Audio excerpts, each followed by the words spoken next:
We're live! It is dumpling time, guys. Yes! Are you ready for it? I am so hungry. I'm gonna eat all the dumplings. Yes! We're gonna make dumplings from scratch. We're gonna fold all the dumplings. We're going to cook the dumplings. We're going to eat 100,000 dumplings. Yes! It is happening now. Yes. Let's do it. Okay, come on over here. Let's see. Hang on, I can turn this around. All right. Here we go. Hi, guys. Welcome back to Food Waste Feast Live. It's this cooking demo thing that we're doing now because we're home all the time. I'm May. Mel is behind the camera. You're going to see Hi. her. This is this thing we do where we wear what we're wearing because it's pajama time all the time now. And we're going to cook something. We're going to use up something that was in the fridge. So today we're doing dumplings because it's one of my favorite things to make. In fact, funny you should mention that. I have a cookbook that's all about that. And other things, but it does have a whole section on dumplings, in here somewhere. And we're gonna go do all of the fun stuff that I talk about. Oh yeah, see, whole dumplings and pancake section. But the point that I want to make is that we're gonna make dumplings now. That's really the only point. And But I love how easy it is, and I would never have thought to try and make my own dumpling casings. And it's just flour and water and some salt. I'm so happy about it's this. so easy. So what we're gonna do is we're gonna drink tea, and we're gonna make dumplings, and we're gonna make fillings out of the random stuff that was in our fridge and freezer, and we're gonna chat so you guys can see the step-by-step process. It's actually really fun to get to do all the things that were in the cookbook where we took individual pictures of all the steps, but it's obviously really hard to see at the restaurant that my sister runs, Mei in Boston. They do dumpling classes, so if you want hands-on experience with a teacher right there, you can go there. But otherwise, you come here live on Food Waste Feast, and I will show you how to make dumplings. Yay. So, I made this dough about half an hour ago. Look at this. So, I'm going to show you how to do that now. It's so easy. It's called a hot water dough, and it is, I think, actually the simplest dough that exists. It is flour, salt, and water. And you can also use this for making scallion pancakes. So it is very we did this the other day. versatile. But this has been resting for about half an hour just to let it relax, which I should probably do. Both your siblings are with us, by the way. Hi, guys. They're suggesting that's maybe not tea in your mug. What did you like to know? So, we are going to make another dough from scratch. We'll let this hang out. So, when you have this made, best to cover it so it doesn't dry out. So this is just a wet tea towel with my friends Henry on it, drinking sriracha. And I'm going to cover that up, and I'll show you how to make it from scratch. So, super simple, guys. This is all-purpose flour, 2 cups, little scoop, and, kind of level off. Put that in there. Typical May measuring there. Yep. Kind of. Pinch of salt.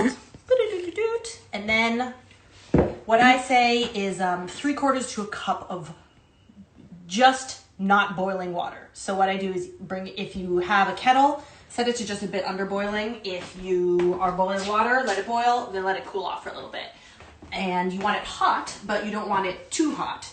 And the best thing about this dough too is it's really great for kids to play with. If you are like my daughter, she's obsessed with dough and all kinds of playing with dough, but you don't want them to touch the boiling water. So, a little bit under.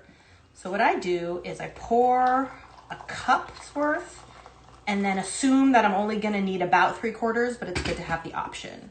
So I'm going to get a wooden spoon because this is not something... It is tea. It looks like tea. Spiked, perhaps. Pour in 3/4 of a cup, and then you're going to stir with something that is not your hands for the beginning because you just poured really hot water in there, and you're going to start bringing it together. So it's going to seem really floury at the beginning, and the reason that you pour yourself a whole cup, or is that you heat up a whole cup, is because you might need more. And you're going to kind of look at it and see, can I bring this together as a dough right now, or does it need a little bit more water? If you added too much water, you can add in a little bit more flour. We should try this one day with a gluten-free flour. Yes, so I have done this with You have. a 1-to-1 gluten-free flour replacement. And I've also done it with just playing around with random substitutes. Right. The one that was advertised as the 1-to-1 replacement did work. It was rollable. Yeah. The one that was just me playing around with like rice flour and potato flour did not work at all. It was like a brick. So That's good to know. yeah, so I think it's very doable if you have one that is supposed to work as a 1-to-1 replacement. Okay. So now that I've been stirring that for a little bit, you can actually touch it now that it's cooled down a little bit. And you can see that it's still pretty dry, but there's not a lot of flour there at the bottom by itself. Maybe put in a tiny bit more water. My husband is watching. Hi. What's up, Ty? How's it going? He's I think he's joined us because he's hoping that he's going to get some of these later. For sure. He is a dumpling monster. He is also watching 3 out of 4 children that we Yes. have. So, Big up to my husband. He deserves some dumplings, I would say. Good job. So what I usually do is start off the dough in the bowl, because that way you can make sure to easily pick up all of the pieces there. But then I move it over to a surface to knead afterwards. So what you want to do is just knead this together for 3 to 5 minutes. You know, put on your favorite song, knead it up. You can also talk veggie chips. This is what's left. I peeled 4 potatoes this morning and did my veggie chips, which I'm just in love with. 15 minutes in the oven. Olive oil, salt. Don't throw them away. They're delicious. And that's because we're going to make pierogi dumplings today, which Yes. are a favorite at Mei and Mel. But we're going to do that really fun, fancy cooking show thing where it's like, oh, and check out Here's what one I made earlier. It's a ball of dough. So we had a family friend named Linda who she's still around, and she's hilarious, but her thing is you knead it until it looks like a baby pigu, which is a baby's butt in Chinese. So it's all soft. There we go. Soft as a baby's butt. Soft as a baby's butt. So what we're gonna do is start the rolling process. So here's how I like to do this. First, you're gonna divide it into 4 pieces. You can just use a knife, but I love using this, a bench scraper, pastry scraper, because it makes it really easy to clean up all these little bits of dough. Isn't that so satisfying? So we're gonna cut this into 4 roughly equal pieces. Take one of them, set it aside, put the rest back in, covered, damp cloth. Keep it moist. Or a plastic wrap, whatever you have, but ideally something reusable. And then you are going to form it into a snaky thing. So this recipe, 2 cups flour, 3/4-ish of a cup hot water, pinch of salt, makes approximately 24 dumplings. It doesn't matter how big or small they are. They can be any size you want, but that's roughly the idea, because each of those quarters of the dough ball is going to make 6 dumplings. So I have formed this into a little dough snake. Cut it in half. Cut it into thirds. And now we have 6 roughly equal little So simple. dough guys. So simple. Now, if you turn them on their sides, they're already kind of in a circle shape. You can pat them. You may want a little bit of flour, depending on how sticky your surface is, and then they're ready to get rolled out. Yeah. So, you can use a regular rolling pin here. That's totally fine. But the Chinese way is to use a rolling pin called a dowel, which this is a fancy one made out of some fancy wood. You can literally go to the hardware store and buy a section of wood for like $1 and then just sand the edges. I have done that many times before. And make yourself one of these rolling pins. And the idea is you can just very easily turn your little dough circle while you flatten with your other hand. Pro. Look at that little Just guy. like that. Look at that little You make it look so easy. You know what? It is easy. It also helps that I've been doing this since I was why. like 5. Yeah.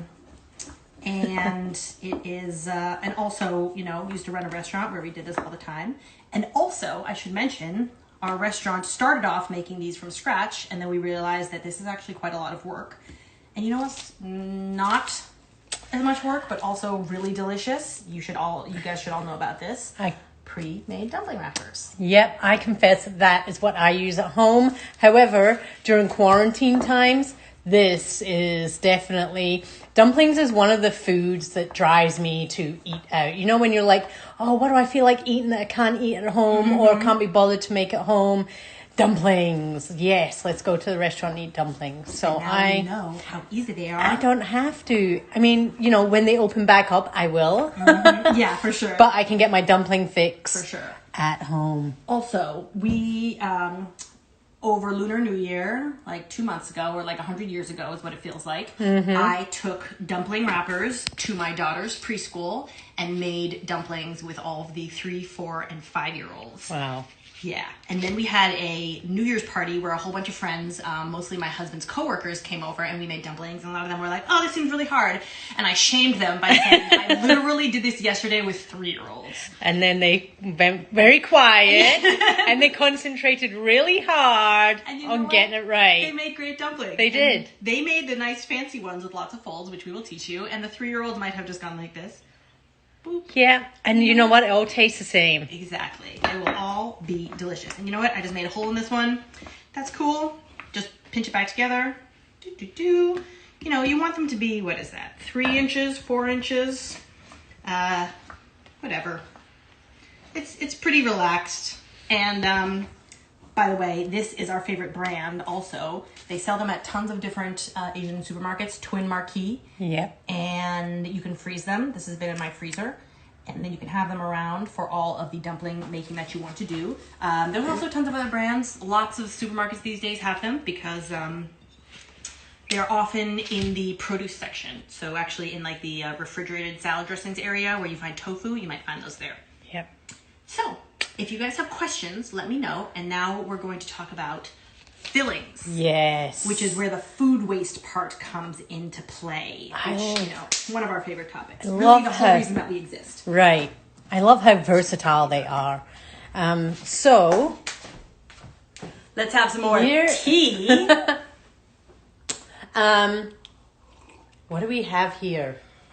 See, some mashed potato, and we got some cheese. We got some fried onion with some garlic in it. This, if you were watching yesterday, is your part of your filling. Yes. From your pot pie. So, yesterday, you can actually still watch this in stories. I made a pot pie with all of the leftover veggies in my fridge. I 100% did not measure them, and I put them all into the pot and then realized that it was going to be really hard to stir them and add a sauce and do all that without overflowing my pot. That is the way I cook. So I show you this because when you don't measure, sometimes things like that happen. But you know what? You can fix them. Hi, Mom! What? Our mom was watching. Woo! Hi! Oh, that's so fun. So I had sauteed these vegetables for the pot pie, realized that I had way too many for the pot, and I took some out, which is great because now I have cooked vegetables that you could put this into an omelet. You could use them to start off a stew. You could use them to start off a soup. You could sprinkle them over your potatoes or your rice or your pasta. It's sauteed carrots, celery, onions, kale, Brussels sprouts, kale stems. Make a frittata. Asparagus, you can make a frittata. So many things. When you have a base of cooked vegetables, you can do so many things. For example, you can dump them into your cooked potatoes and make dumpling filling. And you know what we also have is leftover pot pie. Here we go. So this is the same stuff, but it's been made into kind of a gravy with goat cheese, sprinkled with flour, milk, salt and pepper, and that was made into a pot pie. And then my daughter and my husband ate the whole top off the pot pie, and this was left. I was kind of wondering where that went. I was hoping for some for breakfast, but nope. It was all eaten. So let's just chuck it all in. Yeah. I actually didn't put the cheese and onion in. Could you shove that in for me, Just put it all in. please? So again, we did not measure any of this. Usually that's not a problem. If it is, we fix it. And that's kind of how we roll. So what Mel did is she just boiled some potatoes. Yeah. Baked the peels. Did we talk about that already? We did. I know. I just love my veggie peels. What can I say? That's because they're delicious. Yes. And now, I have not salted this yet. So, yes. Just gonna grab some of that. yeah. Boop, boop, boop. And the filling was salted, so that's why I didn't put that much in. Everything here is cooked so we can taste it. But this is kind of a riff off the pierogi dumplings that we do at Mei in Boston. Yum. And those are, sauteed onions, potatoes, cheese. We do that with cheddar cheese, but you could do it with Goat's cheese. Oh, Parmesan, like any cheese that you like. anything, literally. Anything. Here's another take that is in the Double Awesome Chinese Cookbook. It is sweet potato and feta cheese. So, the possibilities are endless. Sweet potato, brown butter, feta, salt, pepper, delicious. This is also a very kid-friendly one, I would say. So if you want to make dumplings and not deal with raw meat, Yes, which then is this is a perfect great one. for doing with kids. I would say 7 out of 10 toddlers at the preschool like the sweet potato dumplings, and that is a high percentage when you're talking about these very choosy 4-year-olds. Pickiest eaters in the world. Yeah. One of my favorite ones is the ones that they do at Mei, is the beef and blue cheese. We are So not good. particularly traditional when it comes to dumplings. Don't Pork eat dumplings, delicious. Great. Pork and shrimp. But also love them. beef and blue cheese. Whatever you want. Go through your leftovers. I almost guarantee that every one of you who has leftovers in your fridge, you have something in there that you can turn into a dumpling. Yes. Will it be traditional? Definitely not. Will it be delicious? Highly likely. Do you want help with it? Let us know. Yes. We're here to help. So, All right, I'm going to turn this around. let's show some folds of dumplings. There are some very, very basic folds. There are some very, very complicated folds. We'll start with some of the simpler ones. And what I like to do is to get a sheet pan. If you don't own a sheet pan or many, many sheet pans, you should. They're helpful for everything. They're so useful these days. There are all these one-pan sheet pan meals. They're useful for dumplings. Also, you need one of those if you're going to do sheet pan fried rice. And if you're not doing sheet pan fried rice yet, you are missing out. You are 100% missing out. Actually, so these come in different sizes. Let's see if we have a clean one. The one that is most useful is half the size of this. I believe this is a half sheet pan because the full-size sheet pan goes into a restaurant oven. So then a quarter sheet pan is the one that fits into my freezer. So the idea is that if you're not going to cook these right away, the best thing to do is to put them on a flat surface, freeze them, and then they will freeze separately, and then you can put them all in a bag. Because if you put them straight into a bag, then they become one big pile of dumpling mush, and all of your hard work is gone. Yes. You can do it with a plate. You don't need a sheet pan. Yeah. I've tried refrigerating them before and they just kind of go all slimy, gooey. So don't do that. Just get them in the freezer. Straight into the freezer. So, I'm taking a spoonful. It's probably a little bit more than a tablespoon. That's probably more like a tablespoon. And one of the things that you first learn when you are making dumplings for the first time is you're going to be like, I want to get all the filling in there because it's delicious. But then it is much harder to fold. So you have to restrain yourself a little bit and try not to overstuff the dumplings, and it will make things easier, I promise. That is me every time. So you want to leave yourself some room here. Now, because these are, this is a freshly made dough, it should stick pretty well by itself. But if you are using pre-made dumplings, you'll probably want a little cup of water. In fact, just like this, where you would dip your finger in the water and just wet the outside to make sure that it sticks. Because in order to not have all of these stick together, they're kind of coated in flour, and that helps them stay separate. But it also means that when you do want them to stick together, to close up a dumpling, they're going to need something to stick them together, which is the water. So let's start really easy. Let's start with a half moon. Boom. the best of all the child-friendly Yeah. dumpling making. This is the kiddo version. My daughter feels like she is extremely accomplished when she does this, and she's like, oh yeah, I know how to make dumplings. I'm so good at this. So, my hands are all sticking to each other. Got a little hole in this side. There we go, a little gap. There we go. You know, that's the idea. You just kind of do this. And actually, while we have this here, this can turn into the very easy... Yo, belly button. Ooh. Yo, belly button guy.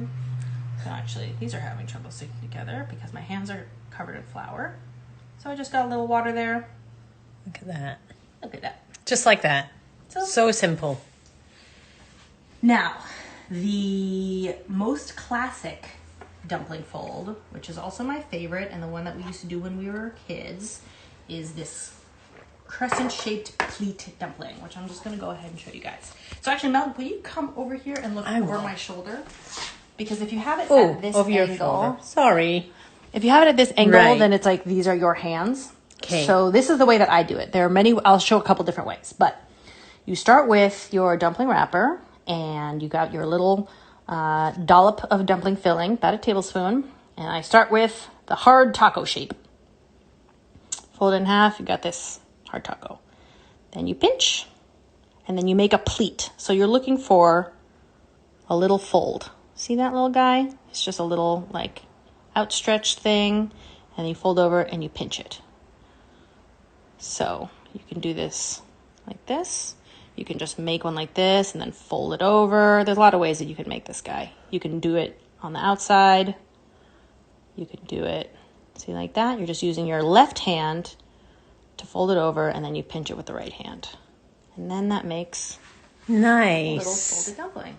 So I started making dumplings, I don't know, 7 or 8 years ago. And in true Mel style, I didn't really look at any instructions on how to do it and made it up myself. So mine are a little bit different to There's that. so many different ways. So the funny thing is that we teach dumpling classes at Mei in Boston, which my sister runs now. And the first time we did a dumpling class together, we showed totally different ways. It turns out there are many different ways to do it.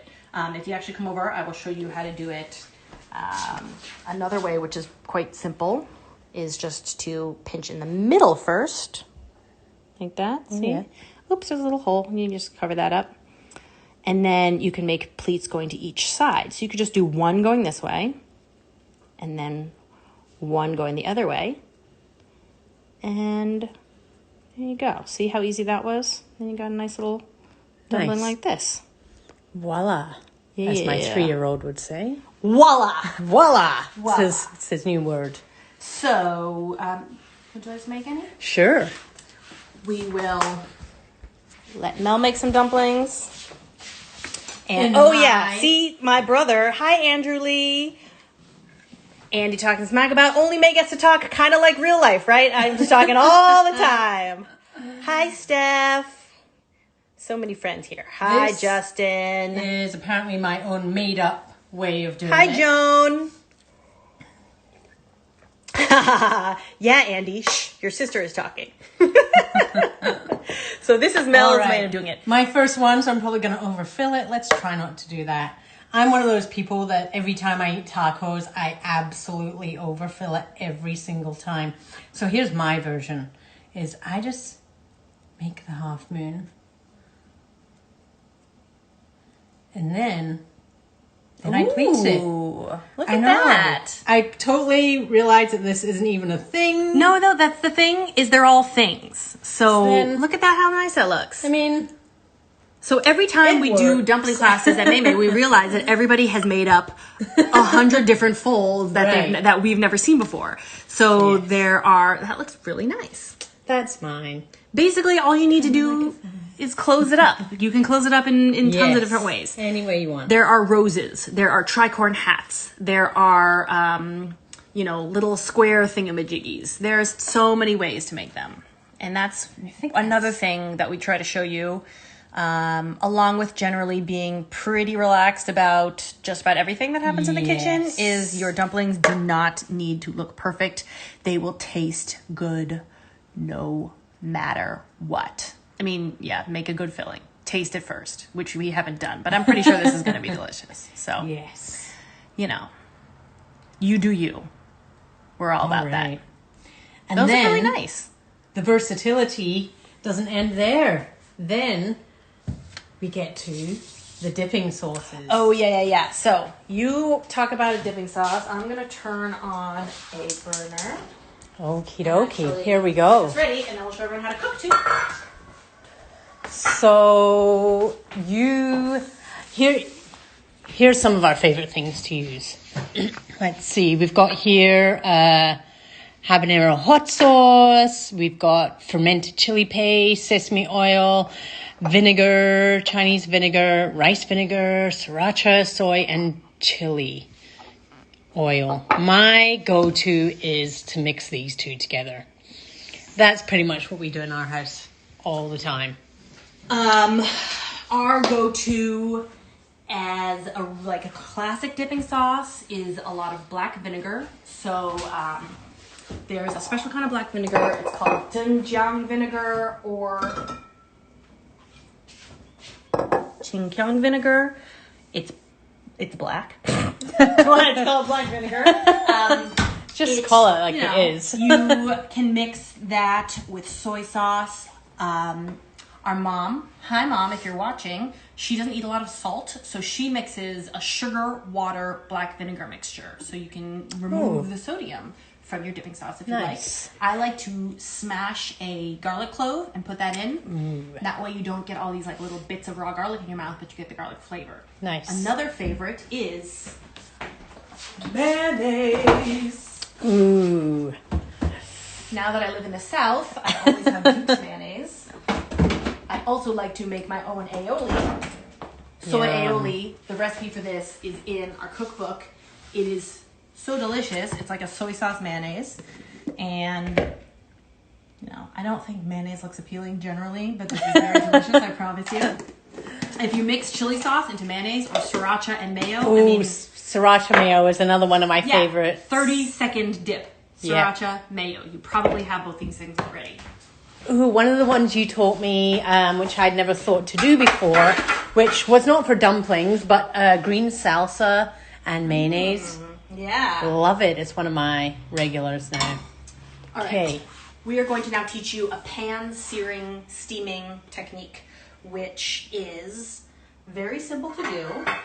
You just need a frying pan skillet situation and ideally a top that covers it completely because you are trying to both sear and steam the dumplings. You can see that mine do not match. They do not have to be part of a set. I have used many things to cover my dumpling pans that are not meant for that job, let's say. But it doesn't matter. So the idea is you're trying to get some fat. This is a neutral oil. This is grapeseed oil. Onto the dumplings so that they brown a little bit. And then, once they've browned, you want to add a bit of water and then cover it so that the steam created by adding the water to the hot pan cooks the tops of the dumplings. It's a little crowded in here, but So you can... Tongs are always a good idea, but if you have these ones that kind of sit up a little bit, it's really easy to just pick up the bottom and check. See, those already started to brown. Nice. Yeah. So, my big fat fans here, but let's check how they do it. Yeah, see that? Check it out. Look at that. Look at that. So you want to get that brown first before you add the water? Exactly. So the idea is, look at that. Hot pan, it browns very quickly. Now the idea is, let's get a little measuring cup. Okay.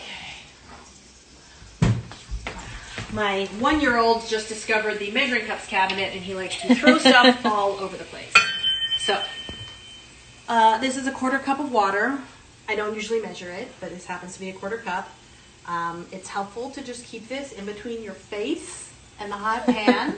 Just because, your face is beautiful, you should protect it. It's like a Captain America shield. And also... it's going to sizzle up. If you've ever put water into a hot pan that has oil into it, you will know this. So there's like a tiny film of oil on the bottom. It's not too much. If it's like really frying up in there, you might want to pour off a little bit of the oil. But the idea is to create steam. So we're going to put that in. Sizzle. Close. Sizzle close. Yes. Just like that. Just like that. I feel like Captain America. Now, we're just going to let that hang out. 4 minutes, roughly. Right. I had to time all of this for my cookbook because people like specificity in cookbooks. However, I'm not a specificity-oriented cook. But one thing to know that is really awesome is that you can do this from frozen. So you can cook them straight. Basically, dumplings should always be raw, straight to the freezer. Take them out of the freezer, cook them straight. There should be no fridge time for uncooked dumplings. Just makes the dumpling wrappers go slimy. Go slimy and gross and soft. And then do you turn them again? So this is kind of up to you. If you, depending on the shape, actually, is what for me, depending on two things. The shape, I feel like Mel's beautiful flat fan dumplings, you might want more crispiness on either side because you have two flat sides. Right. For my little crescent-shaped ones that have kind of a butt to sit on, I just do the bottoms. However, also, if you have been using a pre-made wrapper, like those Twin Marquee ones we showed you, sometimes they dry out a little bit on the edges. And if they're dry, then I like to crisp those up also. Right. I have had that before. Yeah. Glad you mentioned that. So I turn those over again. Okay. And then you can brown them on both sides. So the idea is that you leave them here. You want the tops to steam and cook. And especially if you have a raw meat dumpling, then you want to make sure the raw meat is cooked. You can either do that by breaking it open, or you can get a thermometer. It's always helpful to have a meat thermometer when you're cooking, when you're cooking meat. And the tops should go a little bit translucent, and you should be able to actually come over. We'll check it out. Remember, this is probably very hot. All right. Nice. So these are looking pretty good. Oh, look at the color. Yeah. So let's turn these over. So depending on the kind of pan you have, how much oil you had, let's just turn some of these over to get some more brown bits. You may need to check it and add more water. Or you might find that you need more oil at the bottom, because the idea is to leave a little bit of oil at the bottom. So once all of the water has evaporated, then the oil that's remaining in the bottom of the pan re-crisps the dumplings. Right. If this is your first time doing this, it might take a little balancing. How much oil do you need? How much water do you need? But you can check it often, look back. Do you want a little more oil at the bottom? Do you need more water? You'll get the hang of it eventually, I promise. Or you can ask us questions. And back to the freezing thing. Basically, just add more time. If you're cooking straight from frozen, everything's going to need more time. More time for crisping, more time for steaming, etc. So, I'm pretty excited about eating these. how about you make a dumpling sauce, and I will hold this. Okay. And let's look at this. Dipping sauce. Yeah. What is this? A home kitchen? More oil. I know, I was going to do that. See, my sister and my brother are Keeping you in check. keeping me in check at more opinions, many opinions happening. What up, Christina? You missed the discussion on gluten-free dumpling wrappers. I have made dumpling wrappers with a 1-to-1 gluten-free flour. It was a local company that did it, but I do have some Bob's Red Mill gluten-free flour replacement that I will try that with and report back. This is my go-to every time. And it's literally that simple. Would you like to do a vinegar one? I will. I'm just going to check on these dumplings, All right. which, as my sister said, need some more oil at the bottom. This is my favorite chili oil. And with some soy. And I love it. Ooh, and a little bit of sesame oil too. Just a little. Yum.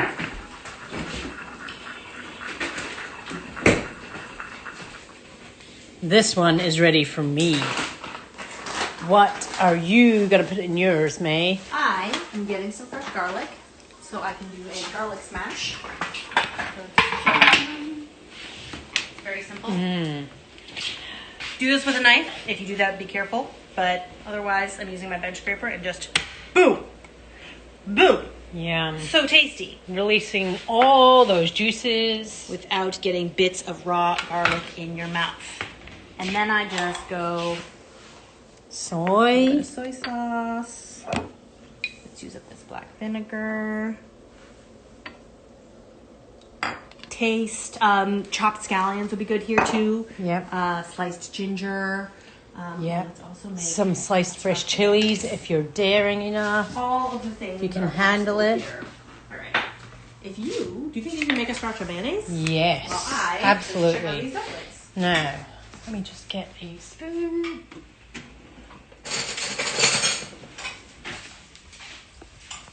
Here we go. All right. So, let's make sure you can see what's going on here. Oh, it would help if I opened the bottle, wouldn't it? Okay. Sriracha. A little bit of mayonnaise. This is a lot easier when you have two hands. So, you get the idea. And it's really just as spicy as you want it. Yum. All right. Yum. May is back. I'm back. We have cooked dumplings. So, brown, a little bit brown on the side. Lots of browning here. These look like the straight up old school Peking ravioli. Yeah. I don't know. I think that was an originally Boston term. Did anybody else grow up saying the words Peking ravioli? They're like really thick dumpling wrappers. I think Joyce Chen, who was one of the original Chinese American chefs, maybe actually Chinese in America, and she, I believe, originated the term Peking ravioli in the Boston area in the 60s. But they're super thick. Are going to be delicious. You want to go for it? Oh, it's a bit hot, I think. Yeah, they're going to be really hot. If my husband were here, if your brother were here, he would put the whole thing in his mouth immediately, and I'd be like, I just told you that was really hot. That is what I do all the time too. Maybe it's a tan thing. I burn my mouth on pizza and dumplings all the time. It's like I have no control. I just can't wait. I'm going to Which break one this do you wanna open just to show. Here is 3 super simple dipping sauces. Got the filling in there. If there would be more to see if we were making a meat dumpling, you would want to get in and check this cook. Exactly, Kellen. Hi, Kel. Chef Chang's. Chef Chang's is the old school best Boston dumpling place. We all used to go there all the time. R.I.P. Chef Chang's, we miss you. So, these are really, really hot. If something comes out of the frying pan, by the way, and has a lot of oil in it, paper towel helps wick it away, but I don't actually feel like these are too oily, so you don't really need it. However, I'm going to choose not to burn my mouth today. I'll go for I'm it. not normally that wise and restrained. But what we just want to show you guys is that was actually the whole process of making dumplings. You can do it. You can do it yourself. You can do it, and then you have all of the dumplings that you can possibly eat. Because now you have these tools, you can use them to make 100 dumplings for yourself and eat all of them by yourself. Simple dipping sauces. Dipping sauce, soy vinegar, soy chili mayonnaise. Oh, sorry. Straight up soy aioli. All the things. All of these things are delicious. Straight soy sauce, you can do it. It's So fine. easy. Okay. We're going to go eat now. If you have any questions, write us a message. Thanks for joining us. Bye, guys.